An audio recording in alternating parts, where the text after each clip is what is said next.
Yeah, I guess we're trying to something new, video podcast. Yeah, I'm not sure I like this, to be honest. Okay. Well, I like to see you in person, Right. Yeah. Yeah. Yeah. I All right. realize, Well, and we only live 70 miles apart. This week was a little weird because you broke your toe and we yeah. had a miscommunication as Right. to who was supposed to go where. Right. So what's up? All right. So, yeah, let's just get into it. Welcome to Occasionally Philosophical. I'm Mark, Yeah, I'm still Doug. and we kind of touched on it a little bit last week, I think, but we poverty, I guess, is just kind of what I guess. Oh, broadly speaking, You mean that there's a bunch of broke people walking around? yeah, pretty much.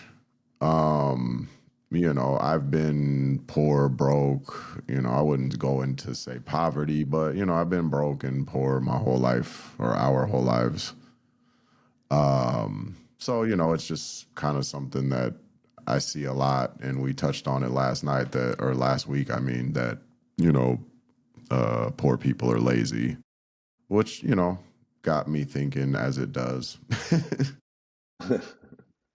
Are you, So what, are you lazy? Is that what you're trying to tell me? no, it's the opposite. Actually, we're poor people work very hard.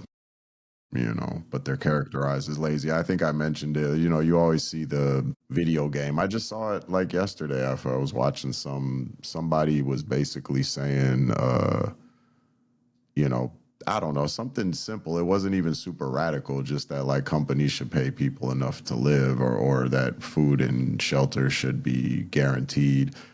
And the person was like, not everybody could just sit at home and play video games. It's like, why do you automatically just assume that everyone wants to sit at home and play video games just Why do you because they think that want? is? Um, well, we talked about propaganda, so I mean, that's a lot of it. There's this picture that's painted of some guy sitting at home in his mom's basement playing video games or whatever and just getting high and whatever, maybe drinking beer or whatever, and it's like that's not my experience of poor people in my life, at least, or the people that I've known. Well, I'm, like I'm not, I'm not on social media. About the most social media I do is YouTube. So I see critiques of capitalism all over the place.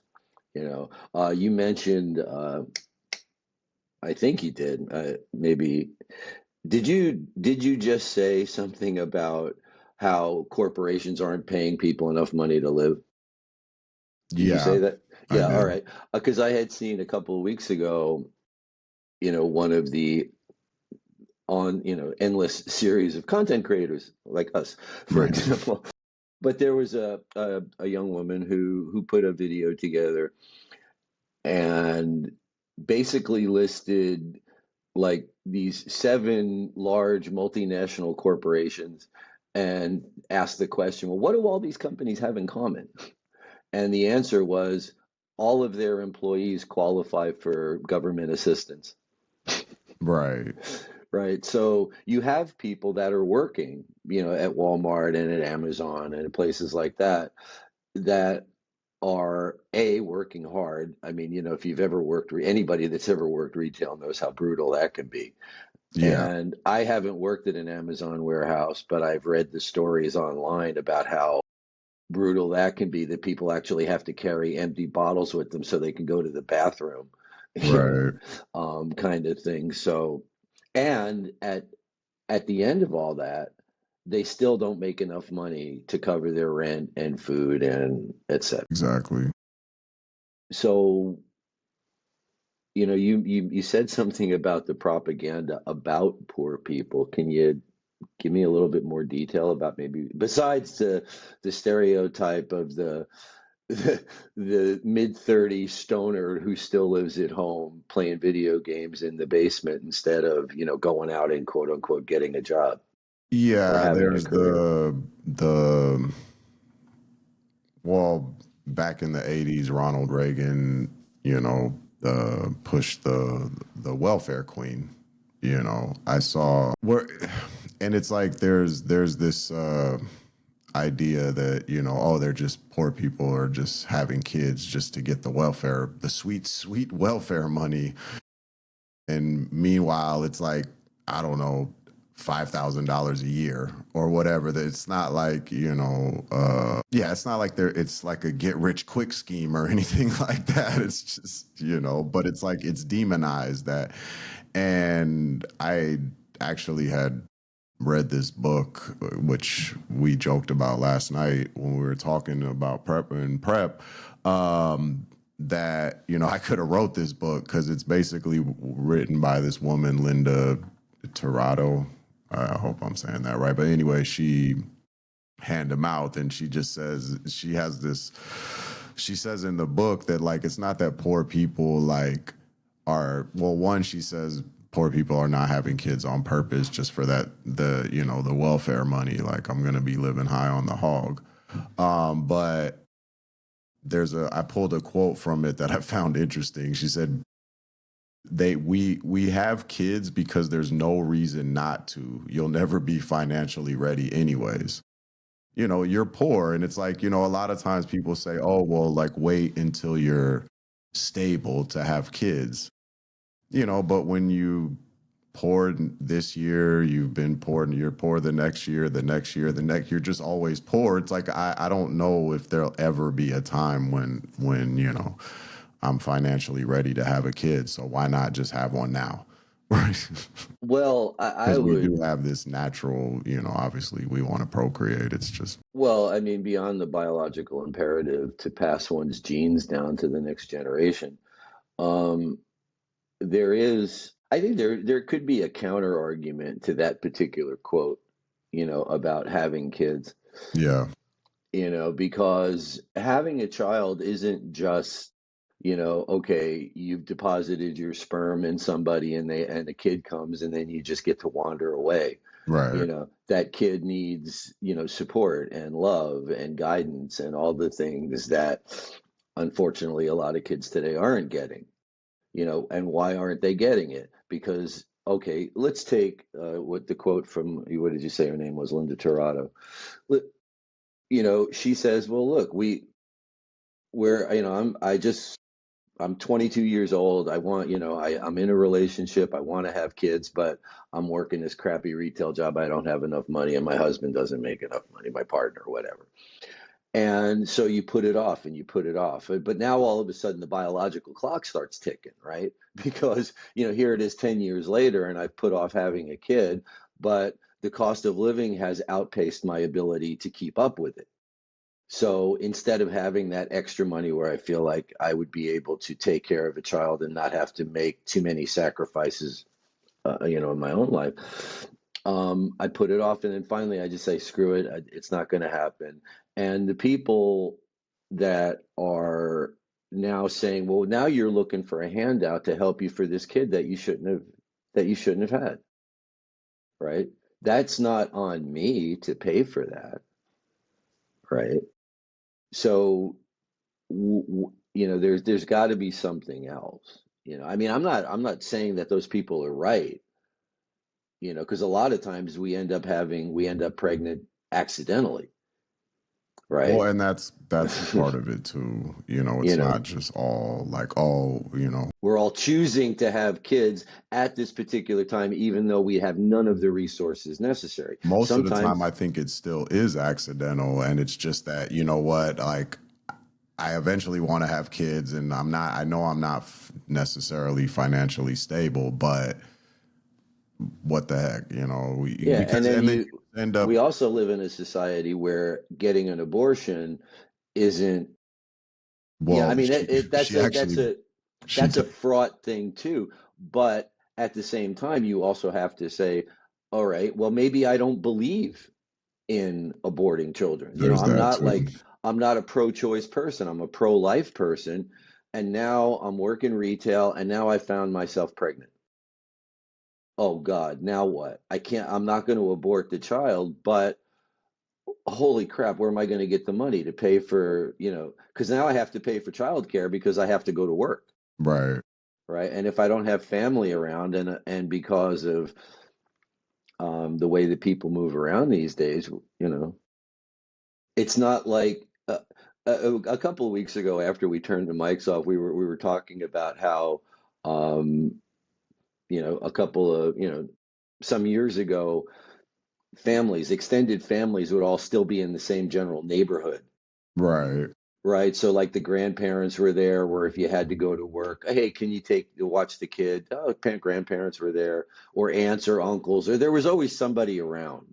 Exactly. But now that, we're so spread out, we don't have that advantage either, Yeah. of having free or low cost childcare.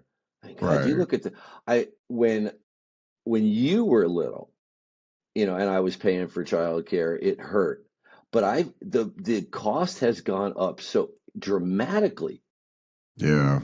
Like if I was trying to if I was trying to raise you today at childcare costs, we would have been in poverty. We wouldn't have just been broke. Well, right. Yeah, because I mean, that's the thing with everything now, more than ever, is just, yeah, you're even being poor is harder now because, the average cost of a home is 50 or $500,000, and, the average salary is 50,000, and, average price of a car is, I don't know, or Well, I don't even, know. I mean, it sounds like you're pulling numbers out of the air there, Mark. well, I mean, they're close to the no. I mean, I've seen the Well, I don't numbers know. Like a you could bunch of sit there different. and go, what's the median home price, in the United States today? Yeah. Yeah, that would be you'd sit there. I know it's high. I mean, I know the cheapest car at my dealership, as far as new car, is like 25,000. All right. Well, according to Google's AI overview, the median home sales price in the US as of Q2 2025 was 410,000. So you were a little high. You're about 90K over. Yeah, I saw 400 something recently. I just couldn't remember. But yeah, so, and I know people don't All right. make. And you were a little bit high on the average salary too. It's You said actually 50. less. Yeah, it is. It's less. It's $39,982. Right. So, That's the average salary. So you've got an average salary of just under 40,000 with an average home price of just over 400,000.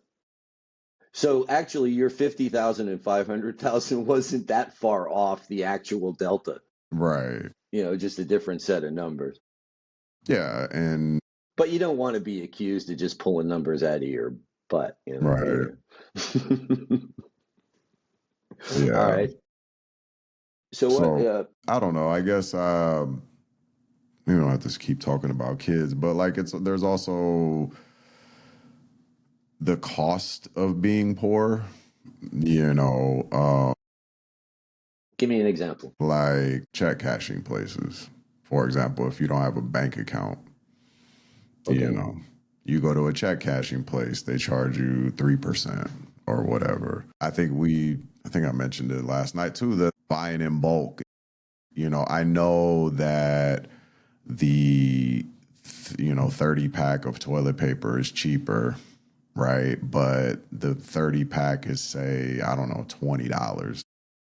And I don't have $20 right now. I have $2 or whatever it is to buy one roll, or I have $5 to buy the 4 pack, which per roll is more money, but I just don't have the 20 to spend right now. So I end up spending more. And that's not, toilet paper is just one example that, I think it's pretty common knowledge that when you buy in bulk, you usually get a better deal. Not to mention the fact that, you might live in a small apartment. Like, I don't have space to put all this bulk items, Well, right. It's like your apartment is a decent size, but it's not huge. Yeah. And so you can't go to Costco, load up the SUV, at Costco and then come home and have all this closet space in order to put cases of water and cases of soda and and massive Yeah, jars of mayonnaise and all the rest of that stuff. right. All right. So the ability to buy in bulk, that's a cost. How about um, how about the old bounce check one? Well, yeah, overdraft fees. I don't have enough money, so then you charge me more money when I'm already, it's like Well, it this happened to me a few times while you were growing up. yeah, It'd be one of those cases where, all right, and this is something that broke people do. And if you've ever been broke, you know how you know this story that I'm about to tell, right? It's you sit there and you go, okay, I've got these bills that are due over the next week, right? So you sit there and you go, all right, I'll write my checks out. And this was back before computers and that, when I still wrote checks to everything. And I would write all the checks out and I would mail them hoping that I would get paid like by next Friday, next payday. The would come in before those checks got to, or before the check got to the place that I owed the money to, and they opened the envelope and then sent the check back to the bank. yeah, That there would be enough delay in the mail so that that check wouldn't arrive at the bank until after I got paid again. And I would come home one day and I would open up the mailbox and there would be like three letters from the bank, which meant that three checks had bounced. And that meant that not only was I paying the bank fees for those three checks, but the three people that I sent the checks to, they were all charging me fees, right? yeah, So maybe I just sent, let's just say that I was making $100 payment on three credit cards. So I just sent out checks for $300, which was already putting me at barely, enough money to get through to the following week. And then I come home and it's an $18 charge for each overdraft from the bank. And then there's like a $25 late fee and fee from the credit card company. That $300 that I just sent out just cost me like 450 right. Yeah. or 400 or whatever it is.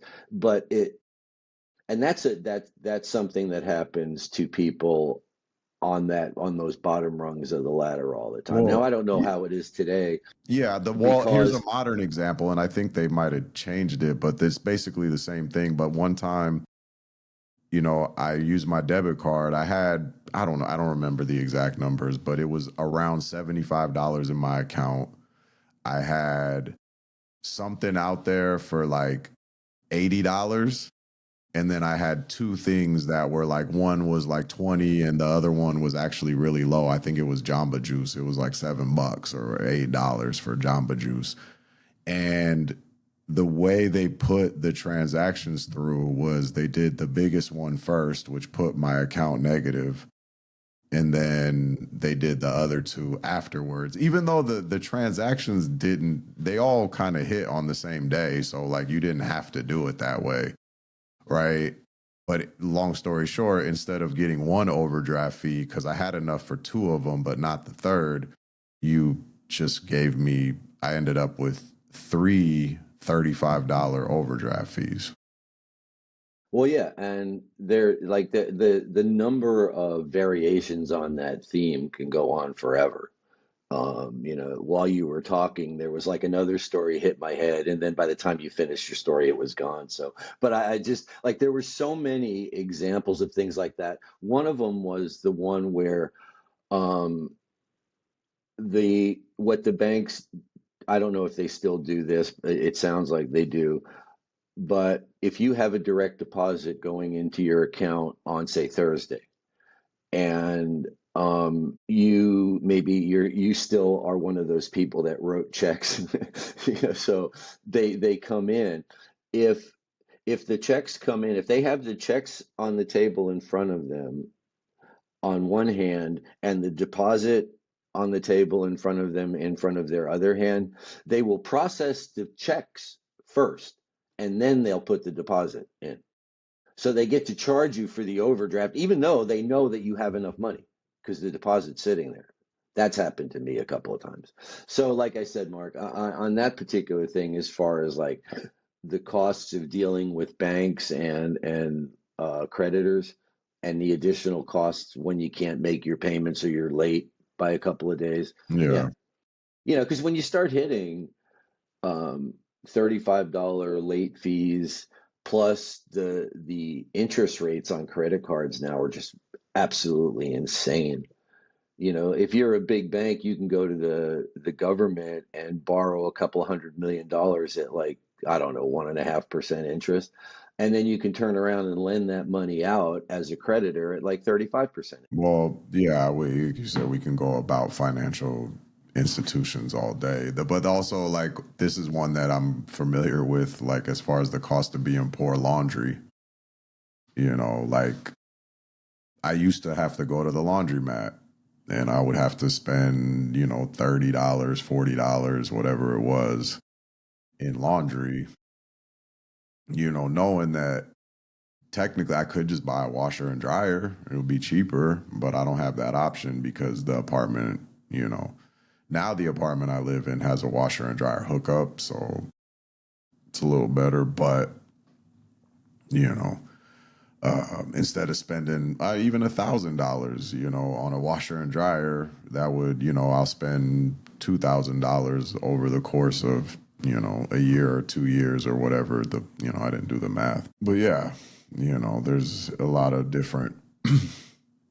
So it's like it's like the little bit of money that you have is going to, all these. It's like you're just getting nickeled and dimed everywhere. Well, yeah, and when you sent me that list of data, I guess you want to say that, when you said you wanted to kind of touch on being broke, you mentioned that book, the Aaron Reich book, Nickel and Dimed. I Yeah. know you hadn't read it, No. but it was a book that I had read. It was a book that I read where I didn't buy it because, like, when I picked it up in Barnes and Noble and I sat down with a cup of coffee like I normally do with books to see which ones I want to buy, Yeah. I read it, and as I was flipping through it, I was like, I could have wrote this book, you Right. know. I mean, she like I kudos to her for doing it, and all that, for taking some time away from her professional life as a writer or journalist, whatever, to actually try to see what it's actually like to be a waitress or to be the Walmart, you know, shelf stocker. Right. And to her credit, she did a really good job of laying out just how brutal it is, how tired you are when you get home, after being on your feet for 7, 8 hours. I mean, I've never been a waiter, but I've known a bunch, Yeah. who've done that for a living, and I've had some jobs where I've been on my feet for several hours, and it's tough, It you is. know. And the part that really kills me, to be honest, when we start talking about like the economic situation today, is that I don't like the shop right that's right near your apartment. Yeah. Like, are most of the employees like my age? Um, I wouldn't say most, but there's a significant number.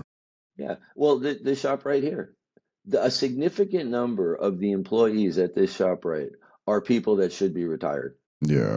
They're my age or older, Right. or at least they look older. They could be just poorly Yeah. preserved. But they're people in their 60s and stuff Right. that are working as cashiers and stuff at ShopRite. Like, Yeah. why?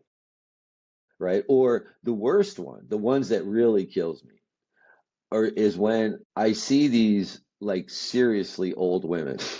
Yeah. Yeah, I mean, like they're well into their 70s that are doing DoorDash or Grubhub or Uber Eats.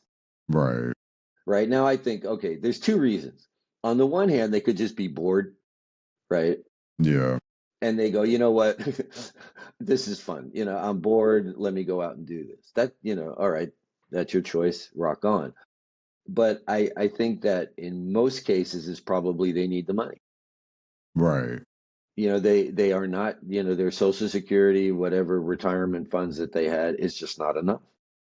And so they're out there doing the Grubhub, doing the DoorDash, Uber Eats, whatever, and I just don't think that, I don't know. It's probably just a sign of my age and various other stereotypical ideas that are still existing in my head. But I just don't think that little old ladies should be out there having to work. Right. Well, They should be home with the grandkids. I think yeah. I mean, I don't really think anybody should, well, not anybody, but yeah, there's a certain age where I think you should just be able to relax. We all work, yeah. Well, most of I'm our I'm lives. at the age where I feel like I should be able to relax, although I can't. Right.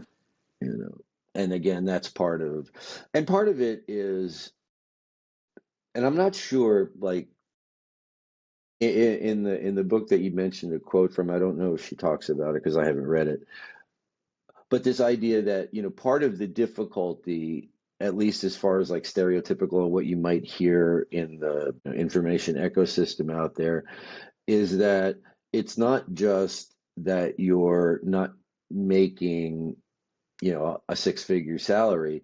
It's that the way that you spend the money that you do make is bad for you, Yeah. right? So, like in my case, I was not a retail employee and I was a professional, as far as I had a job in an office and I had my little cubicle and doing supply chain work, and all that kind of stuff. So I was a professional, but it was just the fact that, well, I didn't have a college degree at the time, so I wasn't able to demand the kind of salary that some of the people in the cubicle next to me could, you know, ask for because they had the college degree. Yeah.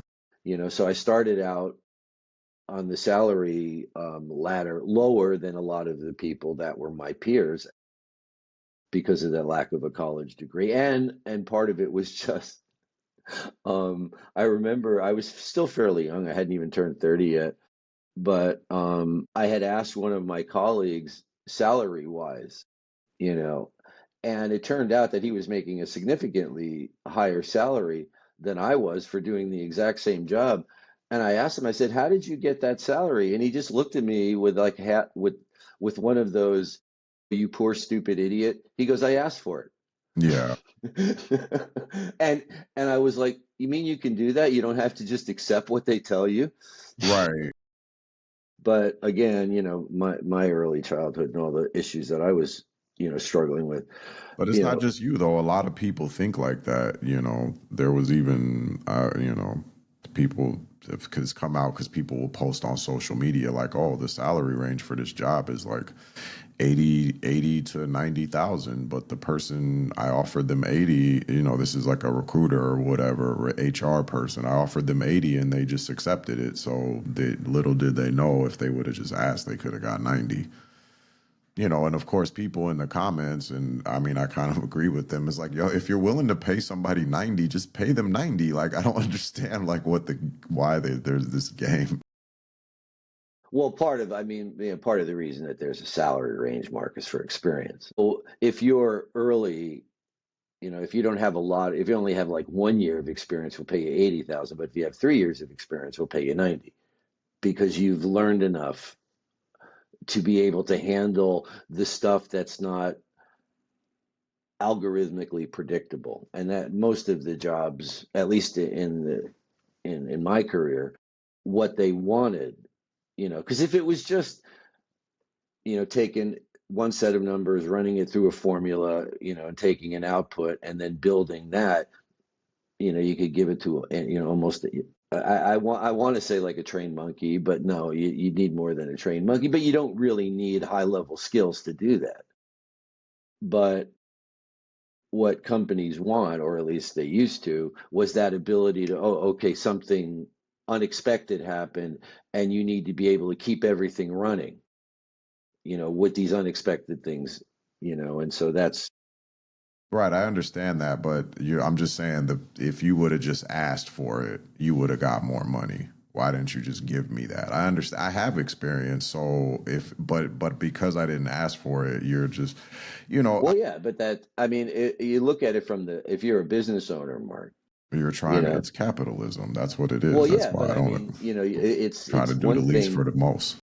Well, it's one thing to, to say that that person's, evil for not offering the 90,000 when the range is 80 to 90,000. But if you're the employer and you're saying, okay, I'm trying to make money and I want to grow my business, et cetera, et cetera, et cetera, you're trying to get the highest quality people for the lowest price.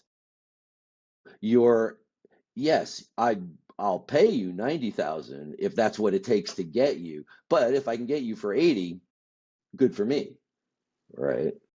Now at that level, you're not broke anymore. Well, at least I don't think so.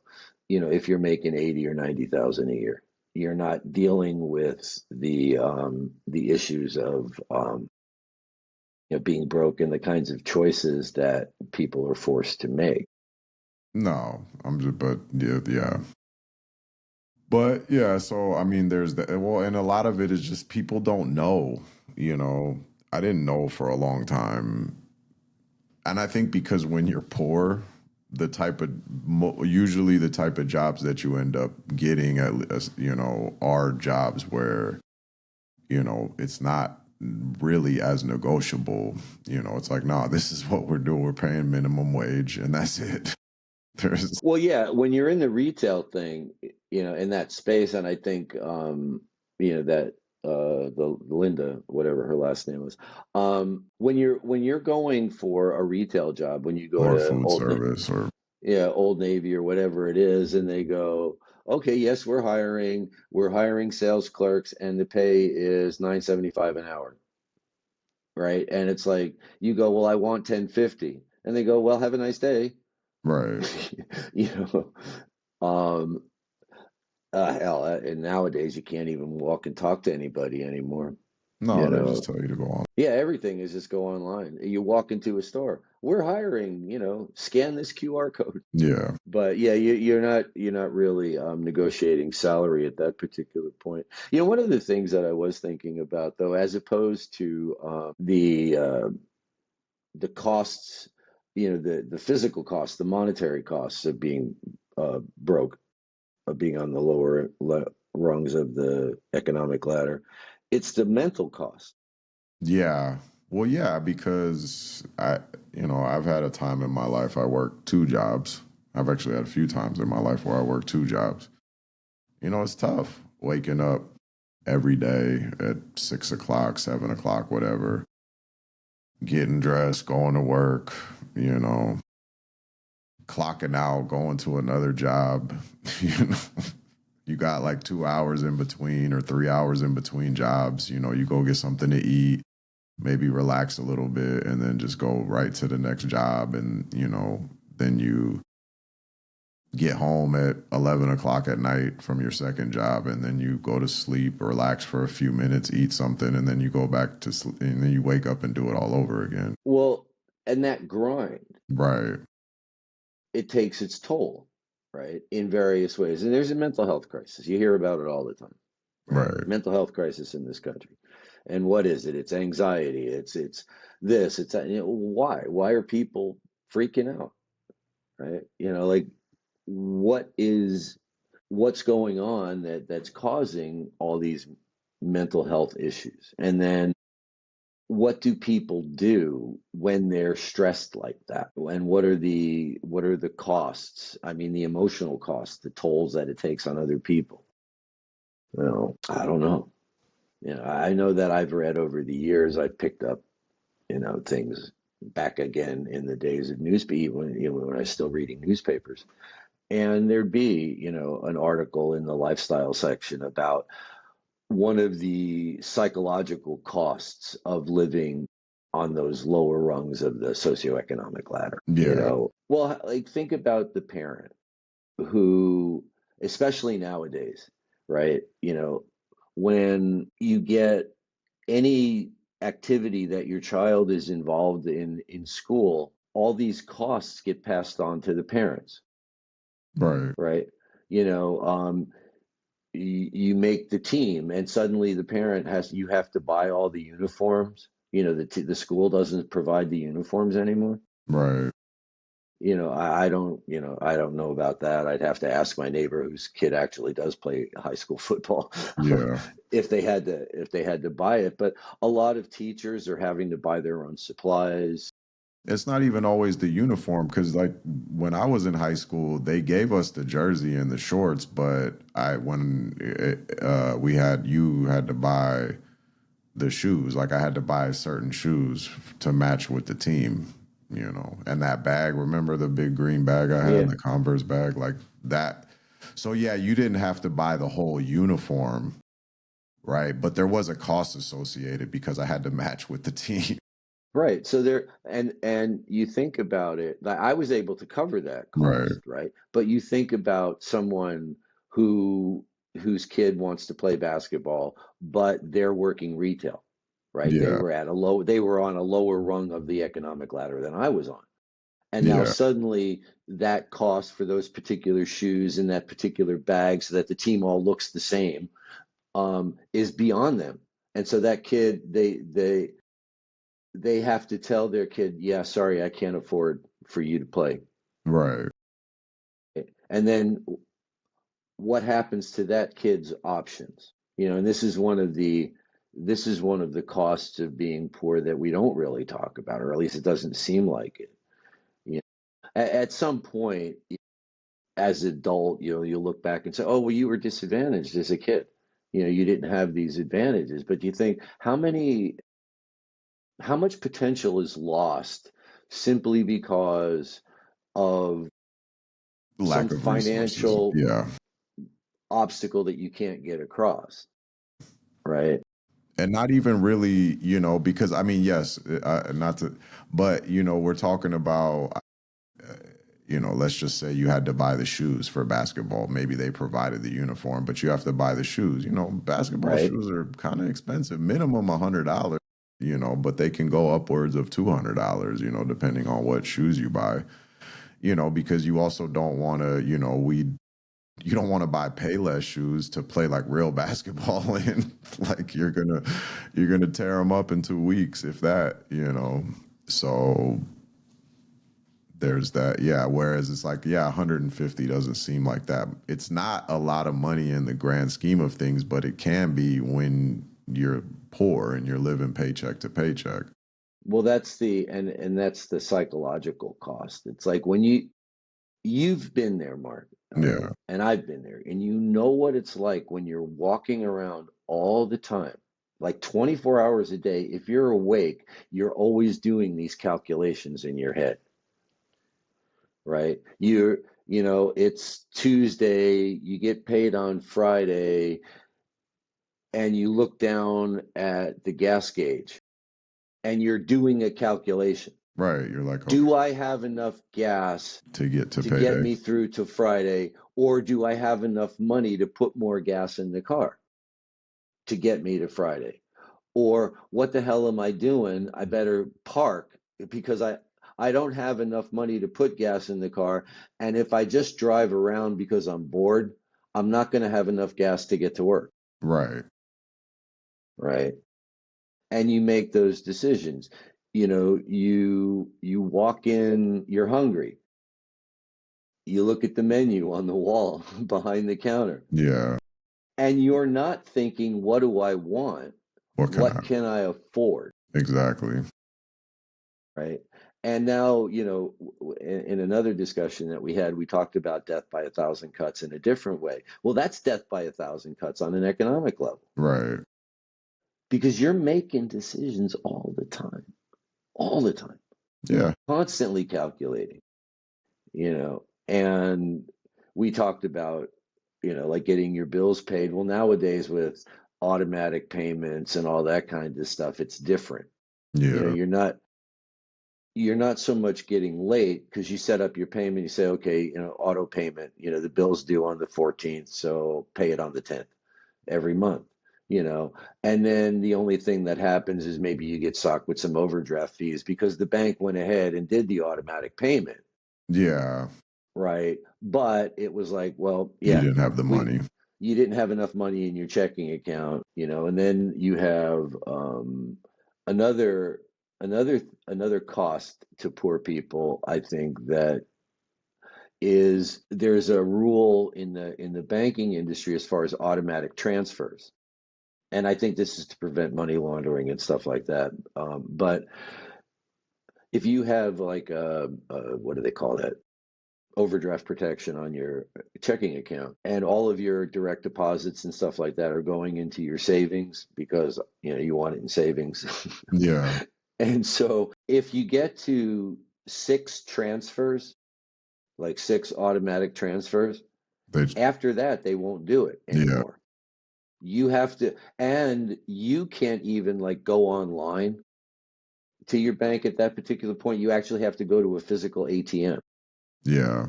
to transfer money, I think they right? charge you.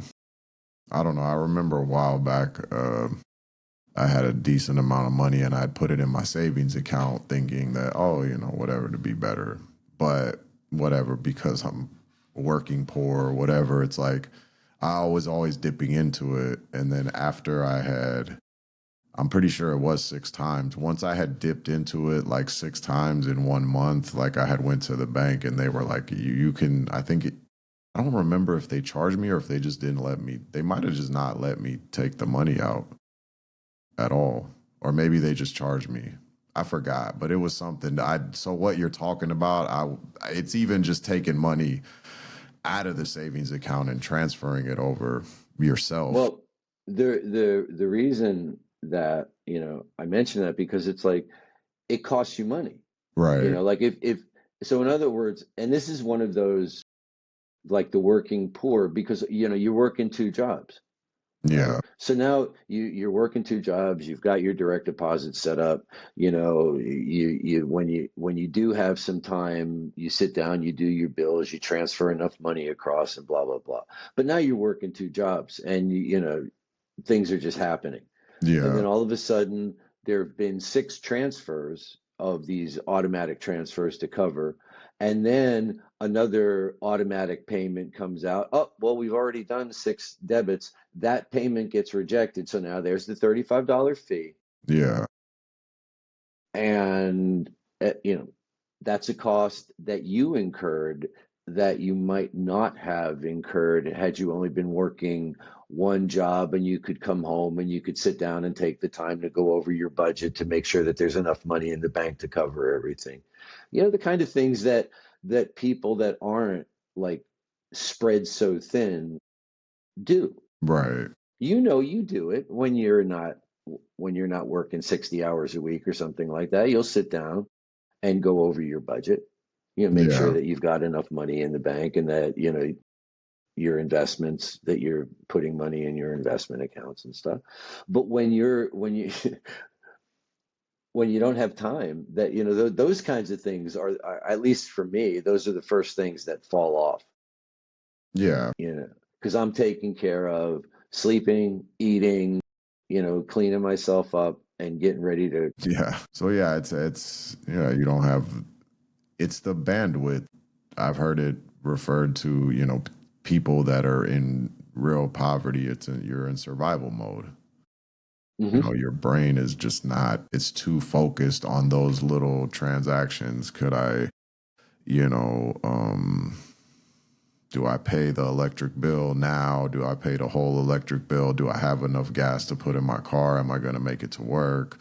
Hopefully my car doesn't break down. You know, your brain is basically consumed with all of those little things, Right. you know. And survival mode is it also alters how you perceive the world, right? Because if you're in survival mode, you're basically I'm under threat. You know, I may die if Yeah. if I'm not paying attention to the right things. And so your focus in survival mode is on threat assessment, right? Where are the threats coming from, right? Yeah. And then that, now you've got the effects of chronic stress. And that's a whole nother, area of concern within the mental health crisis, because there's like the kind of stress that happens in, a specific set of circumstances. You may be a high stress situation for 2, 3 months to deal with some things that are happening, but then eventually things calm down. But survival mode, especially when you're broke and you can't seem to get ahead, that chronic stress over time has a bunch of other, effects that are obvious when you start, looking at like social, situations, Yeah. right? Because you're getting married in a couple months. Did you just kick your toe? Yeah. On my desk. I just saw that wince, and all right. Yeah, that threw me off. Where was I? About me getting married.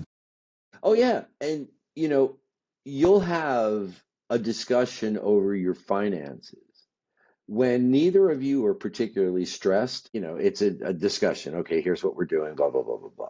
Right Yeah. now, be stressed and have that discussion. Yeah. Well, it's you have the when there's not enough money, it's a lot easier arguments happen a lot. Well, and it's, I think it's probably a trope in relationship, that money, probably more people fight, more couples fight over money than just about anything. Yeah. I don't know if that's true or not. It's been a while for me, but it does seem like that lack when you want something and you can't get it. It's frustrating for one thing, Yeah. and then you're living, and this is what, and it isn't so much that you or I are complaining. I mean, both you're doing okay, as far as that goes, but you're not doing great. No, I You mean know, I'm one lost job away from well, nah, I shouldn't. we're all one lost job away from, you know, Yeah, but I wouldn't classify myself as poor. no, but you were saying something that in that one book that she kind of had a taxonomy of levels of brokenness, like going from poverty to poor to broke, Yeah, I like this is sometimes this is when I wish I had the actual physical book instead of just listening to the audio book because I could just pull up the page. But yeah, it was like basically there's like poverty where it's like a quarter, 25 cents is a miracle, and if like you're poor, it's like $1 is a miracle. If you're broke, like $5 is a miracle. And then she keeps going up until I think she gets to the point where she's like anything above like whatever is rich, and her number wasn't that low. it's not. I mean, it's not that important. It's just that as you as you sink down from, like, what do we called it, like this broke level or whatever, where you're, as long as you're working, your head's above water, Yeah. right? And if you lost your job, you could probably survive for a month or two, Yeah. right? Without really any major lifestyle changes.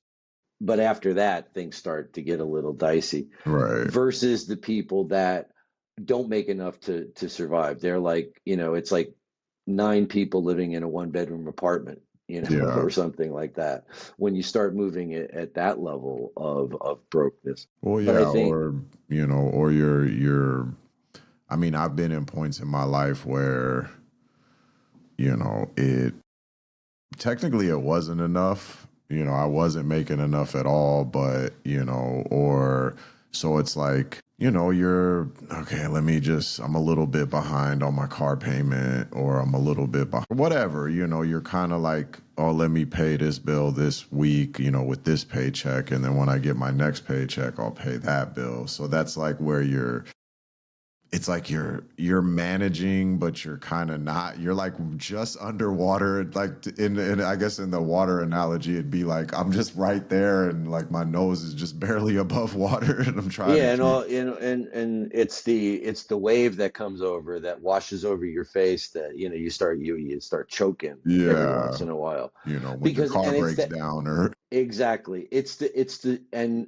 and again, it's like the pressure that the people at that level live with, that the people that are higher don't understand, right? It's like you get a flat tire when you're poor, and that is a big deal. Disaster. Whereas if you're simply broke, it's a pain in the ass, but it's like, all right, you take it to the tire shop, it costs you $35 to get the flat repaired, and on you go. It was a $35 that you didn't want to spend, but you had it, Right. as opposed to crap, now I got to wait till payday, Yeah. to get the flat tire fixed. Right. Or you become very creative, Or you you just know. ride around. They're like I did it before where I didn't have the money, so I was just the donut that came with the Yeah. car. I just drove on the donut for like 2 weeks until I got until I got paid. Well, if you're lucky, right, you have a donut, you know. Yeah. But there was a time, and it only happened to me once, and I never let it happen again. But I had gotten a flat tire. It was when I had that. Do you remember my land yacht when you were real little? That Plymouth Fury I had. It was like a 1970 Plymouth Fury 3. It was one of those cars that back in the 1970s, it was a four-door car, and it was huge. They were just as a big car. Yeah. And I had gotten a flat tire, and I had changed it, put the flat. And they didn't have donuts in those days, so you had the full size spare. And I changed the tire, and I put it in the trunk, and that was fine. And I had bought this was one of those cars that I bought it for like $100, because like one of my colleagues, long story. Anyway, I bought the car for like $100, and it needed some work, but I was in California. It was my first car in California, so Yeah. um, and I'd had the flat, and I put the thing, and then something else happened, and I'm driving to work, and I feel the flat tire. I'm like, oh shit, I got a flat. So I'm, young, da da da, I throw open the trunk, grab the thing, spin all the lug nuts off, take the tire off, roll it to the back, and now I take the spare tire out, and I don't I don't remember that I hadn't gotten it fixed. Yeah. So of course I put the tire on because it looks fine to me. And then I lower the car, and the tire goes flat, and so now I got two flat tires, and I had to get the car towed. Yeah. My old Honda Accord had a dent in the side because the very first time I got a flat tire in that car, I found out the spare was flat, and I kicked the side of the car because I was so mad. Well, in this particular case, I didn't kick the car. So instead of just being late for work, I was not only late for work, but it cost me like $125 for the tow. Right. Yeah. I mean, that's another thing. So like my car got towed, because basically, I got a parking ticket because whatever, the street sweeper, I didn't have the money for the ticket. So then they go from, $60 to $150. And then when you don't now, so I didn't have the $65. Now I really don't have the 150. But now, because I didn't pay the 150, now you tow my car, and now I got to pay for that now too. I mean, I'm oversimplifying it. It was technically three tickets, but and then the reason why they actually towed my car instead of just booting it, which also cost money. My car got towed was because my registration was expired because I didn't have money to pay the registration. Well, and again, you can start like piling up all the indignities that come when you don't make enough, Yeah, right? And because and it's the we system. the other thing that happens that's unfortunate is the fact that if you're working retail or one of these jobs where you're not really getting any health benefits or anything, you're not going to the doctor, you're not going to the dentist, right? Thing. Because, well, I can't afford to go to the doctor, or I can't afford to go to the dentist right now because I'm not making enough. But then all of a sudden, when something goes wrong, which it will, now it's not, it's way more expensive, Right. right?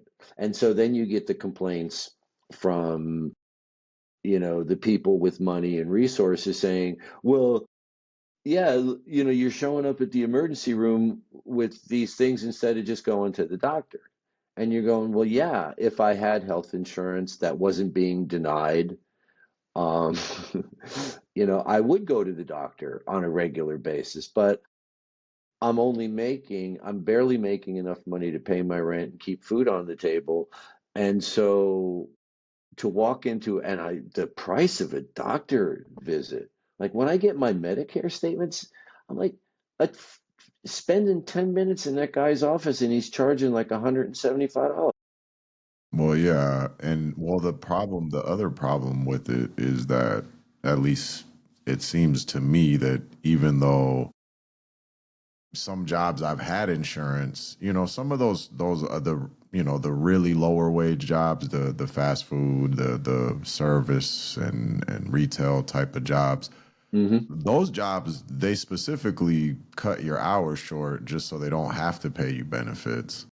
But then even when you get to a point in any of them jobs or just some of the jobs that I've had in my life, they give you benefits, but then it's like you have a $5,000 deductible.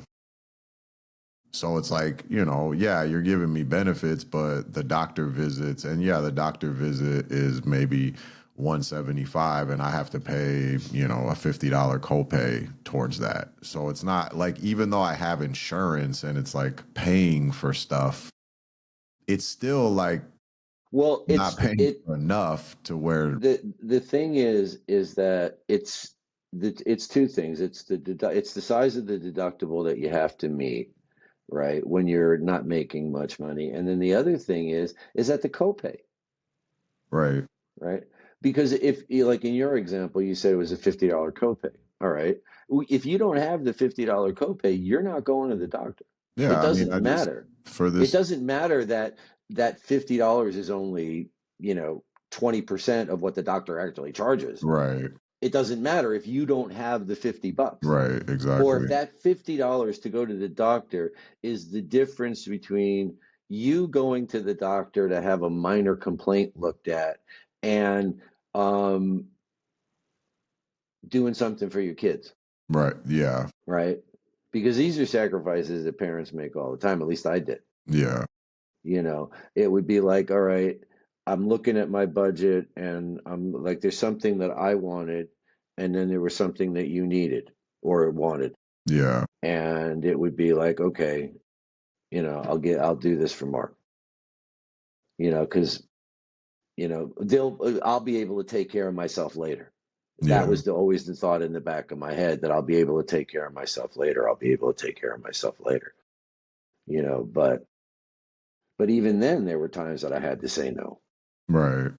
it just, and then you think about, all right, not only I'm saying no to you and whatever consequences that's having in your own development, but then I have to then turn around and I have to live with, like, I shouldn't have had to say no. That's the thing in my head.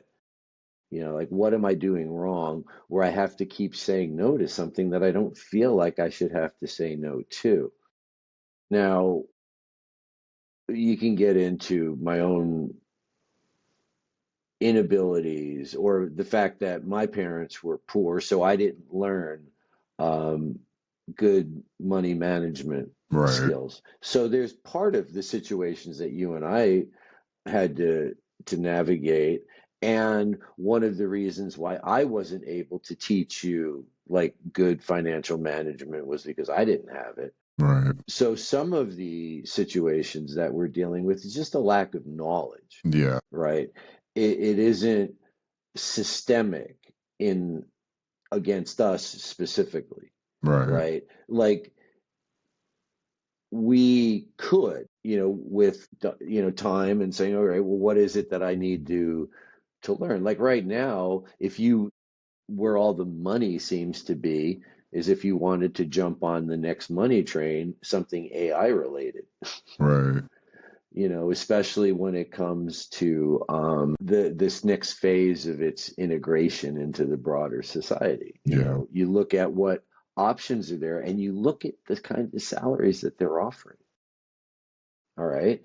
Do you want to avoid being broke? There you go. It Now there may be obstacles in the way, education, et cetera, The stuff we've been but talking about. but from the side of the conversation that's going to say, quit complaining about being broke.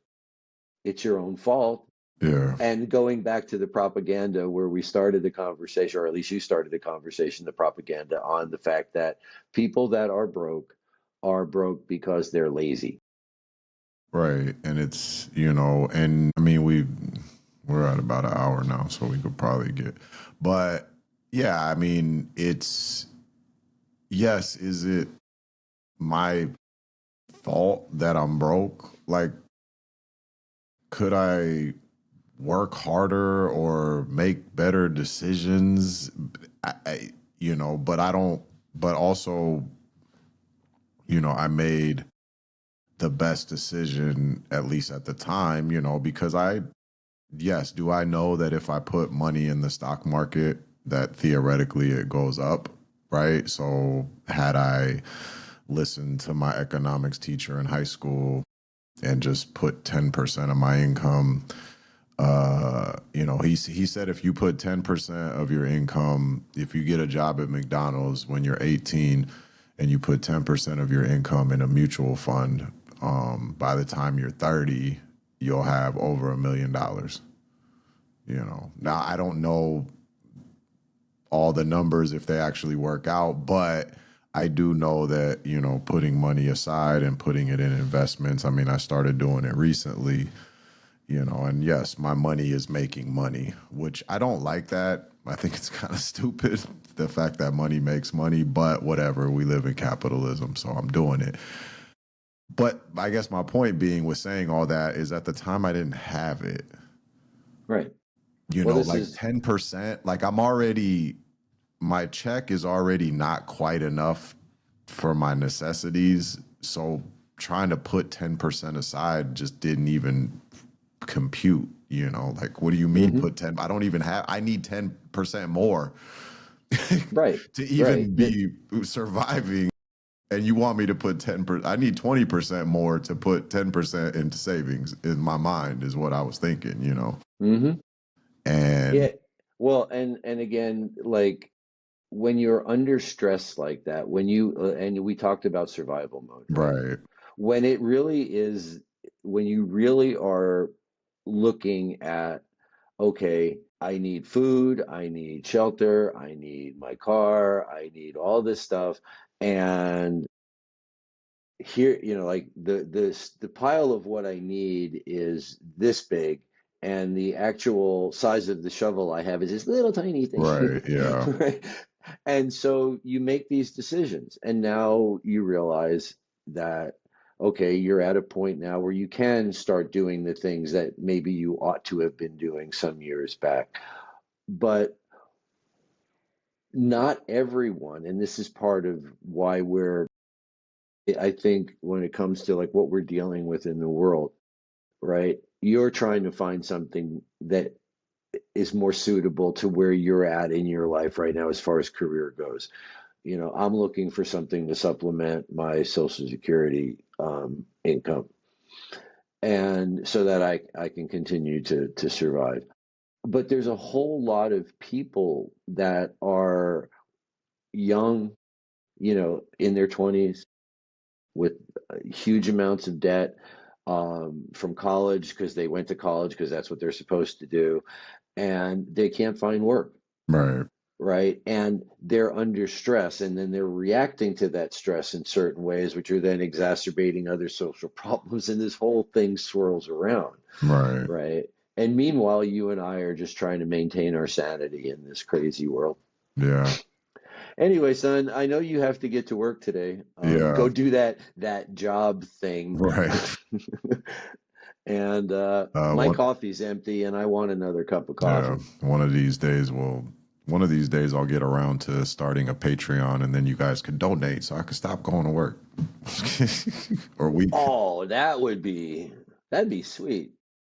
But of course, you uh, have to also provide value for that too. And I'm not sure, we're still flying by the seat of our I pants here, don't, kid. So I'm yeah, not sure how much value people are getting. I'm But sure we there's do some. appreciate the fact that we do have subscribers now. Yes, And people are commenting. So for those that have commented, good, bad, or indifferent, thank you very much.